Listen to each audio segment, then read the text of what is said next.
What should they be looking for to make sure that they're working with an ethical sponsor who can actually perform like they say they can? The first thing I want people to do is look at the actual terms of the fund, the deal, whatever it is that they're looking to invest in.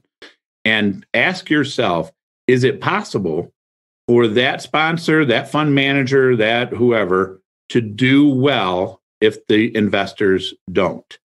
And the answer to that question should always be no, right? Think about this. The sponsor, we're a fund manager, right? We raise money.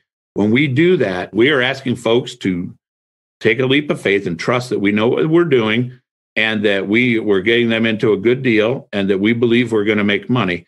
And in exchange, I feel that as a sponsor, I should not do well on that deal if they don't. So that's number one, I think critical. The second thing you want your listeners to do is to look at the track record.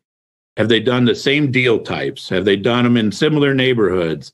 For example, we like BC class assets, but if instead I was going to go out and raise a fund to buy, and we like multifamily, but my fund was going to go into self-storage or hotels, well, guess what? I don't have experience in that type of asset, right? I shouldn't be learning with an investor's money. I should learn with my own first.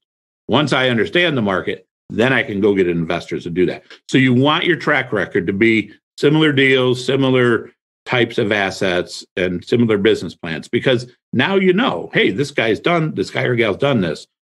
Not once, not twice, but over and over and over again. Third thing is you want experience.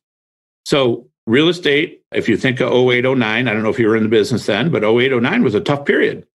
And those of us who were here during that time period, we learned a lot, right? We didn't lose any properties to the bank, but we watched a lot of our third-party clients come to us asking us to help try to save them. And in many cases, we couldn't. So to experience 08, 09, to experience the pandemic, to experience really high gas prices, those are all really important things because you're investing in a business. It just happens to be apartments. That business has marketing and employees and purchasing and HR and everything you could think about that goes along with any business is there in an apartment complex.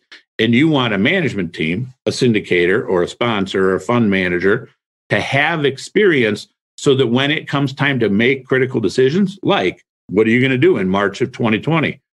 We never experienced a pandemic, right? But we drew on our 08, 09 experience, our previous 20 some years of experience to say, okay, how are we going to deal with this?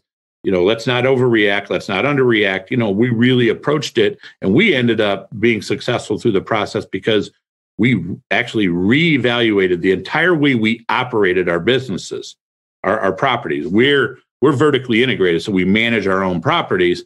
And so we were able to get really granular in terms of let's change exactly how we're doing this and this and this and this and this in order to be successful in the pandemic. And as a result of that, you only get a lot of that through experience, right? I mean, you don't jump into the business and a year later have all this experience to draw on, right? You're going to go make mistakes early on. I mean, we still make mistakes. We're not perfect now, but early on, we made mistakes, as anybody would in any new business. The difference is we did it when it was costing us money, not our investors' money. And I think that's important. You want that experience. If you like the content that we've shared here, please be sure to subscribe to our channel and hit the bell. So thank you again and have a wonderful day.